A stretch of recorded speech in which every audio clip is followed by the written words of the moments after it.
நாங்களே போய் தங்கச்சி நீ நல்லா இருக்கியான்னு கேட்டா அது எங்களுக்கு அசிங்கம்டா. டேய் சங்கர், நீ உலகமாக விஞ்ஞானியா இருந்த மட்டும் போதாதுடா, ஒரு உயர்ந்த கணவனா எடுத்து காட்டணும். அதுதான் ஒரு மனைவிக்கு கணவன் செய்யற கடமை. சரியா சொன்னடா. ச்சே, இவங்கிட்ட என்னடா பேச்சு? போடா. டேய் டேய் டேய் டேய், பாத்தியா உன் மேல எவ்வளவு வெறுப்பு இருந்தா தமிழ் இப்படி எந்திரிச்சு போவான்? அவர் என் நெஞ்சில எங்கேயோ ஒரு மூலையில இருக்காரு. அவர் நினைப்பு உங்களுக்கு எதுக்கு? நீங்க என்ன மட்டும்தான் தொட போறீங்க, அவரே இல்லையே. அவரை பத்தின அக்கறை உங்களுக்கு எதுக்குன்னு கேக்குறேன். உமா, கால்ல பட்ட அழுக்கு உடம்பெல்லாம் அசுத்தமாயிடும். சங்கர், கல்யாணம் ஆகி இது வரைக்கும் சங்கர் அவர் பொண்டாட்டியோட நிழல கூட தொடல.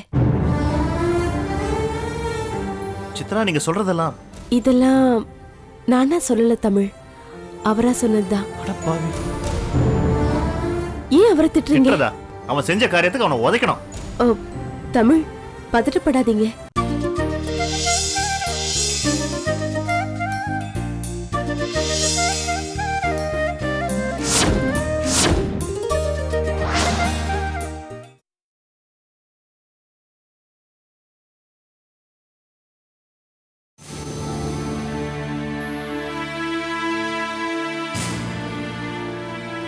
ஜோதி, உமா என்ன சொன்னா?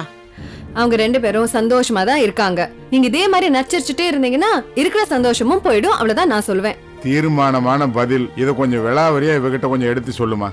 என்னம்மா சொல்ற? பின்ன என்ன, அவங்கக்குள்ள எவ்வளவோ ஆசைகள் இருக்கும், அதையெல்லாம் வெளிப்படையாவ சொல்ல முடியும்? நீங்க தான் பெரியவங்களா லட்சணமா அதை புரிஞ்சுக்கிட்டு கொஞ்சம் கண்டு காணாத மாதிரி இருக்கணும். பாத்தீங்களா, எனக்கே அட்வைஸ் பண்ற. ராஜாமணி, ஜோதி ஆங்கில இலக்கியத்துல கூடல், தேடல், நாடல், பாடல், வேடல், வேற என்னமா இருக்கு? தப்பா சொல்லிட்டா? அதெல்லாம் ஒண்ணும் இல்ல, விட்டுருங்க, பரவாயில்ல. அவங்க கிட்ட எந்த குறையும் இல்லையா? ஜோதி சொன்ன எல்லாம் கரெக்டா இருக்கும். ஜோதியோட அணுகுமுறை சரியா இருக்கிறதுனாலதான் ஜோதி கிட்ட அவ எல்லா உண்மையும் சொல்லிருப்பா. இனிமேலாவது சங்கர் உமா பிரச்சனையை பேசாம விட்டுடு ராஜாமணி. சரி சரி சரி, நீங்க ரெண்டு பேரும் இது ஒரு விஷயமா வச்சு சண்டை போட ஆரம்பிக்காதீங்க. எல்லா பிரச்சனையும் சால்வ் ஆயிடும், கவலைப்படாதீங்க. தமிழ் வந்துருவாரு, நான் உடனே கிளம்புறேன். வரேன். சந்தோஷமா போயிட்டு. சரிம்மா.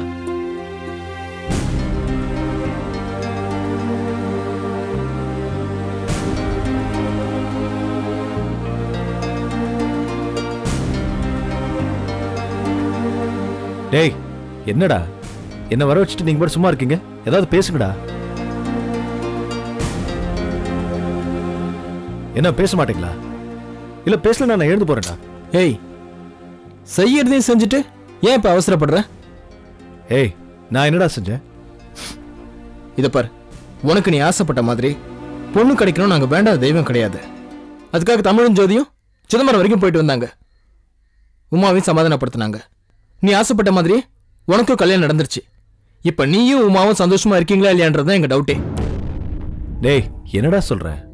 டேய், எல்லாம் எங்களுக்கு தெரியும்டா சங்கர். நீ உரக்க பேச மாட்ட, ஆனா நாங்க பேசுவோம். நீ சாமர்த்தியமா பேசி எங்களை ஏமாத்த முடியாதுடா. டேய் தமிழ், என்னடா சொல்ற நீ? டேய் பேசாதடா.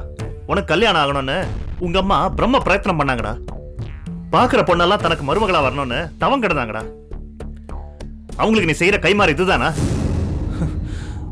உனக்கு கல்யாணம் ஆனதை நினைச்சு உங்க அப்பா அம்மா இப்ப வருத்தப்படுறாங்க. Why not? டேய், மனசு தொட்டு சொல்லு, ஏன் போய் பேசுற? நம்ம அப்பா அம்மா சந்தோஷமா இருந்தாங்கன்னா உமா சந்தோஷமா இருக்கான்னு அர்த்தம்டா.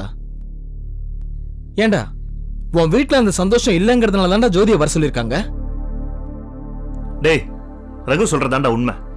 ஜோதி உன் வீட்டுக்கு வந்தப்போ அம்மா ரொம்ப கஷ்டப்பட்டு இருக்காங்க. சீக்கிரம் அவங்களுக்கு ஒரு பேரனோ பேத்தியோ கிடைக்குமோ கிடைக்காதோன்னு ஏங்குறாங்கடா.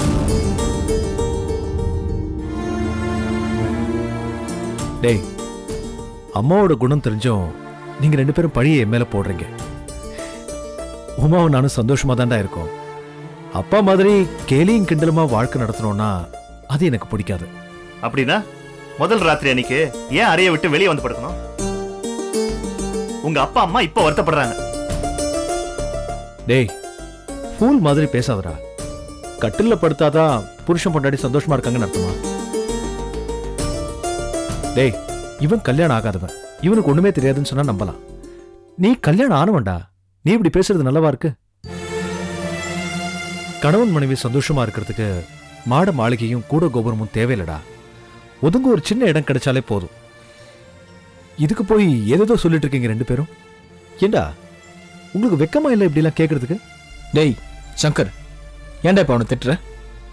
நீ நடத்தின கூத்துக்கு கல்யாணம் அவசியம் இல்லடா. உமா உனக்கு மனைவினா எங்களுக்கு தங்கச்சிரா. இது பார், இப்போ உன் சௌக்கியத்தை விட அவ சந்தோஷம் தான் எங்களுக்கு முக்கியம். அந்த சந்தோஷம் என்னாலையும் கிடையாது, அவனாலையும் கிடையாது. ஓகேவா? இதை பாரு, எனக்கு கல்யாணம் ஆகி 3 வருஷம் ஆகுது. எங்களுக்கு குழந்தை இல்லைனாலும் நாங்க சந்தோஷமா தானே இருக்கோம். இது பாருடா, உன்னை குழந்தை குட்டி பெத்துக்கன்னு உடனே கேட்கல. ஆனா நீயும் உமாவும் எப்பவும் சந்தோஷமா இருக்கணும், அதான்டா எங்க ஆசை. இது பாரு, தயவு செஞ்சு உன் கொள்கை புராணத்தை விட்டுட்டு உமாவோட சேர்ந்து வாழடா. டேய் வாயை முடுங்கடா. அவளையோ அவ பக்தி பரவசமா இருக்கிறதையோ நான் என்னைக்குமே குறை சொன்னது இல்லடா. சில சமயம் உடம்புல இருக்கிற அழுக்க தொடைன்னு சொல்லுவேன், தொடைக்க மாட்டேன்னு சொல்லும்போது கோவப்படுவேன். That's all. சின்ன சின்ன தகராறு இதுதானே தவிர நீங்க சொல்ற மாதிரி நான் உமாவை வெறுத்துட்டு தான் சொல்றதெல்லாம் சுத்த போயிடா, அபாண்டம். நாங்க எப்பவும் நல்ல மாதிரி தான் இருக்கோம். சும்மா வாயால சொல்லிட்டா நாங்க நம்பிடுவோமா? டே சங்கர், அது வாழ்க்கையில சாதிச்சு காட்டணும்டா. சும்மா இருந்த ஜோதியை கூப்பிட்டு உங்க அம்மா உன்னோட யோகிதைய சொல்றாங்கன்னா காரணம் இல்லாம இருக்காதுடா. வேறண்டா சங்கர், மனுஷன் தான் கடவுள்னு சொல்றவன் நீ. சொன்னா மட்டும் போதாதுடா, மனுஷனும் நடந்துக்க கத்துக்க. அப்பதான் நாங்களும் உன்னை மதிப்போம். இட்ஸ் ஆல் ரைட்ரா. ஓகே, நான் சொன்னா நீங்க நம்ப போறது இல்லை. நீங்க வேணா என் கூட வாங்க, உமாவை நீங்களே கேளுங்க, அவ என்ன சொல்றான்னு நீங்களே தெரிஞ்சுக்கோங்கடா. டேய் முட்டாள் மாதிரி பேசாதடா. சும்மா புகையை ஊதி பார்க்கணும்னு நினைக்காத. ஒரு தங்கச்சி ஆனவ அண்ணா நான் நல்லா இருக்கேன்னு அவளே ஓடி வந்து சொன்னா அது எங்களுக்கு தானடா பெருமை. நாங்களே போய் தங்கச்சி நீ நல்லா இருக்கியான்னு கேட்டா அது எங்களுக்கு அசிங்கம்டா. டே சங்கர், நீ உலகமாக விஞ்ஞானியா இருந்த மட்டும் போதாதுடா, ஒரு உயர்ந்த கணவனா எடுத்து காட்டணும். அதுதான் ஒரு மனைவிக்கு கணவன் செய்யற கடமை. சரியா சொன்னடா. ச்சே, இவங்கிட்ட என்னடா பேச்சு? போடா. டேய் டேய் டேய் டேய், பாத்தியா உன் மேல எவ்வளவு வெறுப்பு இருந்தா தமிழ் இப்படி எந்திரிச்சு போவான். ஒழுக்கமான மனுஷனா மட்டும் வாழ்ந்தா பிரயோஜனம் இல்ல, பொண்டாட்டி கிட்ட ஒன்றி உறவாடி வாழ்றவன் தான் மனுஷன். ஏன்னா மனைவி அமைவதெல்லாம் இறைவன் கொடுத்த வரண்டா. அப்படிப்பட்ட மனைவி உனக்கு கிடைச்சிருக்கா. விஞ்ஞானிகள் மெய்ஞானிகளா ஆகாட்டாலும் பொய்ஞானிகளா இருக்கக்கூடாது.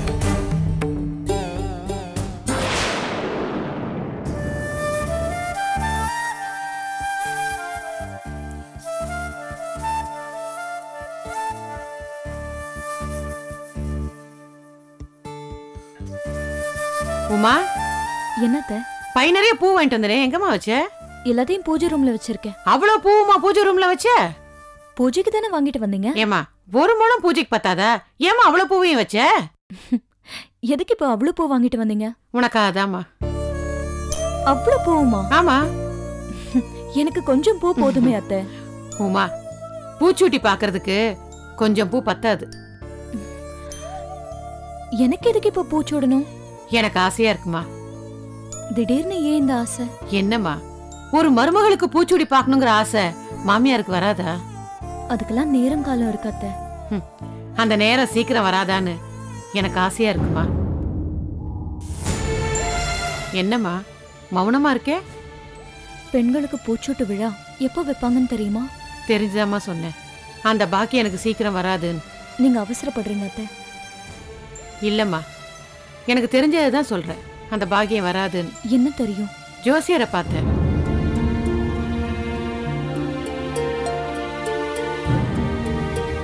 ஏன் அத்தை, எங்க ஜாதகத்தை கல்யாணத்துக்கு முன்னாடி பார்க்கலையா அத்தை? இல்லம்மா, உங்க 2 பேருக்கும் ஜாதக பொருத்தமே நான் பார்க்கல. 2 பேருக்கும் பொருத்தம் நல்லா இருக்குன்னு பொய் சொன்னேன். ஏன்? நீதான் இந்த வீட்டுக்கு மருமகளா வரணுங்கிறது என்னோட ஆசை. ஒருவேளை உங்க 2 பேர் ஜாதகம் சரியில்லைன்னு சொல்லிட்டா, பொருத்தம் இல்லைன்னு சொல்லிட்டா, உன்னை இழந்துட வேணுங்கிற பயம்மா. இப்போ அந்த பயம் போயிடுச்சு அத்தை. நீயும் சங்கரும் சந்தோஷமா இருக்கிறதா ஜோதி சொன்னா. இருந்தாலும் எனக்கு நம்பிக்கை இல்லை. அதனால எனக்குள்ள ஒரு பிரம்ம. ஏமா, திடீர்னு எனக்கு ஏதாவது ஆயிடுச்சுன்னா? அத்தை, நெருப்புனா வாய் சுடாதுமா. ஏமா பயப்படுற? உனக்கு ஒண்ணு தெரியுமா உமா? என் மருமகளுக்கு 5 மாசம் ஆயிடுச்சு, 7 மாசம் ஆயிடுச்சு, 9 மாசம் ஆயிடுச்சுன்னு கணக்கு போட்டு பாக்குற பாக்கியம் எனக்கு கிடைக்காதோன்னு ஒரு சந்தேகம். அதனாலதான் உனக்கு பூச்சூட்டி பாக்குறது மூலமா அந்த சந்தோஷம் எப்படியாவது எனக்கு கிடைக்கட்டுமேன்னு ஒரு ஆதங்கம்மா. இப்படிலாம் செஞ்சா அவர் கோவப்பட மாட்டாரா அத்தை? யாரு? சங்கரா? ம். அவனை பத்தி எனக்கு அக்கறை இல்லம்மா. தாய் சொல்ல தட்டாதவன் இப்ப நான் சொல்றதுக்கு மதிப்பு கொடுக்கறதே இல்ல. உமா, என்னத்த? முத உன்னை பொண்ணு பார்க்க வந்தப்போ நீ வேண்டான்னு சொல்லிட்ட. ஏன் உமா, வேற இடத்துல உனக்கு கல்யாணம் ஆயிருந்தா நீ இப்ப சந்தோஷமா வாழ்ந்திருப்ப இல்ல? ஏன் அத்தை இப்படி எல்லாம் சொல்றீங்க? என் மனசுல பட்டதை நான் சொன்னேம்மா. நானும் உங்க மாமாவும் வேடிக்கையாவே வாழ்ந்துட்டோம். ஆனா என் மகளும் மருமகளும் வேதனையா வாழ்றத என்னால பொறுத்துக்க முடியல உமா. ஐயோ, என்னாச்சு அத்தை? இது பாருங்க, நாங்க நல்லதா இருக்கோம். நீங்க வீணா கற்பனை பண்ணிக்கிட்டு ஏன் இப்படி உங்களையும் நோகடிச்சுக்கிறீங்க? ஒண்ணு இல்லம்மா, திரும்பு. நான் உனக்கு ஜடக்கு போட்டு விடுறேன். நீ கீழே போய் பூ எடுத்துட்டு வா, நானே உனக்கு வச்சு விடுறேன். திரும்பு.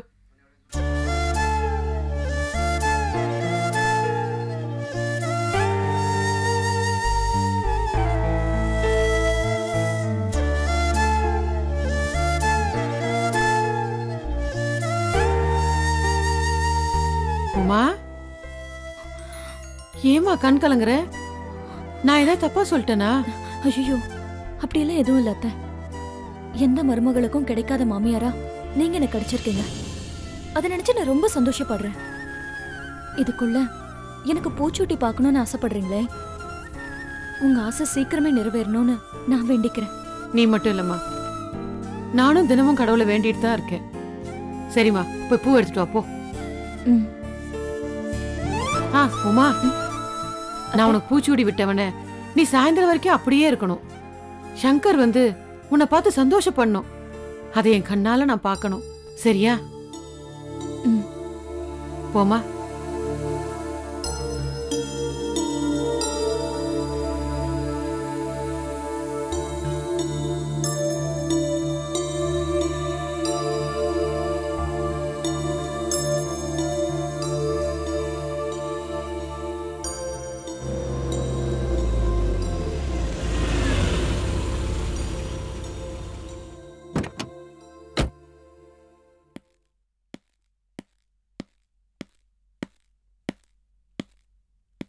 அப்பா அம்மா எங்க? தூங்குறாங்க. அதுக்குள்ளவா? மணி 11 ஆகுதா? ஓ, டைம் ஆனதே தெரியாம ஹாஸ்பிட்டல்ல இருந்துட்டேன். என்னைக்கு நீங்க சீக்கிரமா வந்திருக்கீங்க? எவ்வளவு நேரம் பொறுத்து வந்தாலும் அம்மா தூங்க மாட்டாங்களே. காத்திருக்க இப்போ நான் வந்துட்டேன்ல. ஒரு நிமிஷம், கீசர் ஆன் பண்ணிருக்கேன், குளிச்சுட்டு வாங்க. எதுக்கு? வெளியே போயிட்டு வந்திருக்கீங்க, களைப்பா இருக்கும், குளிச்சுட்டு வாங்க. நீ குளிச்சியா? ஆ, நான் காலையிலே குளிச்சுட்டேனே. ஏன்? என்னங்க இது, தினமும் குளிக்கிறது தானே. உடம்பு அழுக்க போக்க குளிக்கலாம், ஆனா மன அழுக்கு? மன அழுக்கு இல்லாத மனுஷனே இல்ல. ஆனா எனக்கு மனசும் சுத்தம், உடம்பும் சுத்தம். நீ இடம் பிடிக்கிறதுக்கு அதுதானே காரணம். நீங்க இடம் கொடுக்காத வரைக்கும் நான் அப்படிதான் இருக்கணும். யாரு, நீயா நானா? அது உங்களுக்கே தெரியும். சரி, குளிச்சுட்டு வாங்க, சாப்பிடலாம்.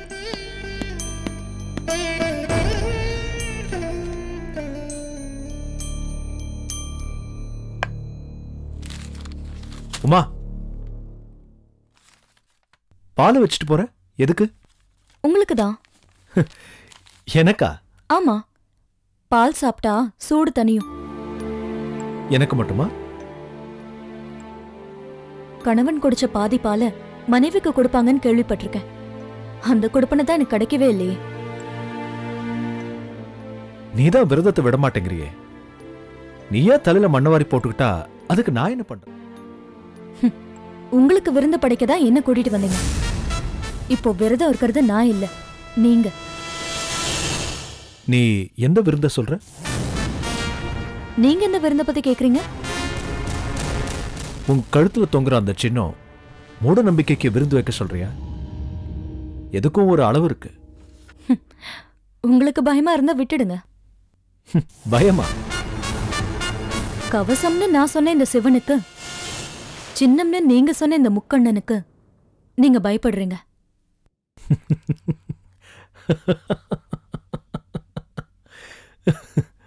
சிரிச்சா பயம் போயிடுமா? சிந்திப்பவனுக்கு பயம் கிடையாது. அப்பயே அந்த சிந்தனை கவசத்துக்கு போகுது. என்ன கவர்ந்தது நீதான், இந்த கவசம் இல்ல. அந்த கவசமே நானானா? இத பார், நான் ஒன்னும் நீ நினைக்கிற மாதிரி மார்க்கண்டேயம் இல்ல இத கட்டி பிடிச்சுக்கிறதுக்கு. மார்த்தட்டி சொல்ல முடியுமா? பந்தயமா? அப்ப கூட நான் தான் ஜெயிப்பேன். உமா, நீயும் நானும் புருஷன் பொண்டாட்டி. நாம நம்ம வாழ்க்கையை பத்தி தான் நினைக்கணும். இல்லாத ஊருக்கு வழி தேடுறது நம்ம வேலை இல்ல. உங்களுக்கு அது இல்லாததாவே இருக்கட்டும். இல்லாத ஒண்ண இருக்கிறதா நீங்க ஏன் பிடிவாதம் பிடிக்கிறீங்க? என்ன சொல்ற? உங்களை பொறுத்த வரைக்கும் ஏன் கழுத்துல தொங்குற இந்த சிவன் இல்லாத ஒருவர். அந்த சிந்தனை உங்களுக்கு எதுக்கு? அவர் என் நெஞ்சில எங்கேயோ ஒரு மூலையில இருக்காரு. அவர் நினைப்பு உங்களுக்கு எதுக்கு? நீங்க என்ன மட்டும்தான் தொட போறீங்க, அவரே இல்லையே. அவரை பத்தின அக்கறை உங்களுக்கு எதுக்குன்னு கேக்குறேன். உமா, கால்ல பட்ட அழுக்கு உடம்பெல்லாம் அசுத்தமாயிடும். சங்கர்,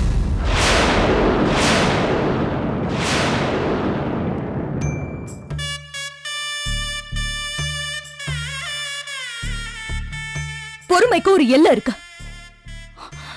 புருஷனை பேர் சொல்லக்கூடாதுன்னு சொல்லுவாங்க. என் புனிதன் சிவசங்கரனை இழிவுபடுத்திய உங்களை அந்த பேர் சொல்லி கூப்பிட கூட அருவருப்பா இருக்கு. உங்களுக்கு அந்த பேரை வச்சவங்க எந்த நோக்கத்துல வச்சாங்கன்னு எனக்கு புரியல. முதல்ல உங்க பேருக்கு மரியாதை கொடுங்க. அப்புறம் சிவசங்கரன் இருக்காரா இல்லையாங்கிற ஆராய்ச்சி எல்லாம் பண்ணலாம். Good night.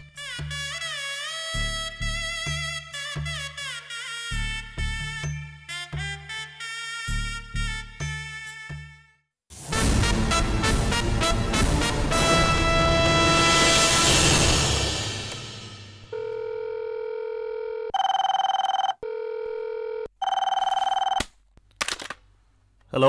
ஹலோ, நான் சித்ரா பேசுறேன். சொல்லுங்க சித்ரா. சங்கரை நீங்க பாத்தீங்களா? நானும் ரகுவும் பார்த்தோம். என்ன விஷயம்? இல்ல, என்ன சொன்னாரு? எதை பத்தி? அவரோட வைஃபோட எப்படி இருக்காரு? உங்ககிட்ட ஏதாவது சொன்னானா? சொன்னாரு, ஆனா இன்னொரு பொண்ணுகிட்ட அது விவரமா சொல்ல முடியுமா? அதான் உங்ககிட்ட ஏதாவது சொன்னாரான்னு கேக்குறேன். சந்தோஷமா இருக்கிறதா சொன்னான் சித்ரா. ஓ, அப்புறம் வேற ஒன்றும் சொல்லலையே. நீங்க நம்பிட்டீங்களா? நம்பிதானே ஆகணும். பொய்ய நம்பாதீங்க. சித்ரா, என்ன சொல்றீங்க? கல்யாணம் ஆகி இது வரைக்கும் சங்கர் அவர் பொண்டாட்டியோட நிழல கூட தொடல. சித்ரா, நீங்க சொல்றதெல்லாம் இதெல்லாம் நானா சொல்லல தமிழ், அவரா சொன்னதுதான். ஏன் அவரை திட்டுறீங்க? அவன் செஞ்ச காரியத்துக்கு அவனை உதைக்கணும். ஓ தமிழ், பதட்டப்படாதீங்க. நான் கூட முதல்ல அவர் மேல கோவப்பட்டேன். ஆனா அவர் ஒய்ஃப் மேலதான் புகார் சொல்றாரு. எதை வச்சு அவன் அப்படி சொல்றான்? அவர் சொல்றதுக்கு அவங்க கட்டுப்படலையா? என்ன சொன்னானா? தெரியல, டீட்டெயிலா ஒண்ணுமே சொல்ல மாட்டேங்கிறாரு. முதலிரவு அன்னைக்கு 2 பேருக்கும் ஏதோ வாக்குவாதம் நடந்திருக்கு, அதை மட்டும்தான் சொன்னாரு. நானும் ரகுவும் கேட்டதுக்கு உத்தம புத்திர மாதிரி பதில் சொல்றான். வைஃபோட சந்தோஷமா இருக்கிறதா தான் சொன்னான். அவங்களுக்குள்ள எந்த தகராறும் இல்லைன்னு தானே சொன்னான். தமிழ், பொய், எல்லாமே பொய். இந்த அநியாயத்துக்கு அவனை என்ன பண்றதுன்னே தெரியல எனக்கு. இங்க பாருங்க தமிழ், கொஞ்ச நாள் போயிடுச்சுன்னா கண்டிப்பா எல்லாத்தையும் அவரே சொல்லிடுவாரு. எல்லா விடுகதைக்கும் விடைன்னு ஒண்ணு இருக்கு. இது ஒண்ணும் பிரம்மசூத்திரம் இல்லையே. கண்டிப்பா என்னன்னு கண்டுபிடிச்சிடலாம். சரி, இப்ப அது தெரிஞ்சா மட்டும் நம்ம என்னதான் செய்ய போறோம்? அதெல்லாம் அப்புறம் யோசிக்கலாம் தமிழ். சரி சித்ரா. என்னங்க பிரச்சனை? என்ன சொல்றது ஜோதி? இந்த சங்கர் ஏன் இப்படி செய்யறான்னு தெரியல. உங்ககிட்ட சொல்லாத உண்மையா அந்த சித்ரா கிட்ட போய் சொல்லிருக்காரா? அப்படின்னா உங்களோட ஒஸ்தி அந்த சித்ராவா? என்னங்க இது? அப்படியெல்லாம் இல்ல ஜோதி. நமக்கு உண்மை தெரிஞ்சா நம்ம சங்கரோட அப்பா அம்மா கிட்ட போய் சொல்லிடுவோம். சித்ரா அவங்க வீட்டுக்கு போக மாட்டா. நாமும் சித்ராவை பார்க்க அனாவசியமா போக மாட்டோம். அதனாலதான் அவளால தாங்க முடியாம நமக்கு ஃபோன் பண்ணி சொல்லியிருக்கா.